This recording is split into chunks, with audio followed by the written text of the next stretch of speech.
షూటింగ్కి కూడా నేను బుక్స్ తీసుకెళ్తా ఉంటాను అనమాట. టైం ఉంటే క్యారవాన్లో కూర్చొని చదువుకోవడం. ఇన్ఫాక్ట్ బార్బరిక్ మూవీకి కూడా నేను షూటింగ్ అంతా బోర్డ్ ఎగ్జామ్స్ అప్పుడే చేశాను. మీరు రెయిన్ ఎఫెక్ట్లో సీన్స్ చూస్తారు కదా, అది after interval bang.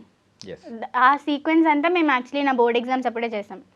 Morning board exam రాసేదాన్ని, తర్వాత సెంటర్ నుంచి డైరెక్ట్ షూటింగ్కి వెళ్ళేదాన్ని, నైట్ అంతా షూటింగ్ చేసేవాళ్ళం, నెక్స్ట్ డే మార్నింగ్ మళ్ళీ బోర్డ్ ఎగ్జామ్కి వెళ్ళేదాన్ని. ఆ రోజు నీకు లక్ ఏంటంటే షూటింగ్ అంతా నైట్ టైం ఉండింది కాబట్టి నీకు మార్నింగ్ టైంలో ఎగ్జామ్ రాసుకోవడానికి ఫ్రీగా ఉంది. కానీ నిద్ర వచ్చేసేది, ఇక్కడ ఎగ్జామ్ హాల్లో నిద్ర వచ్చేది, బట్ మేనేజ్ చేస్తూ రాశాను.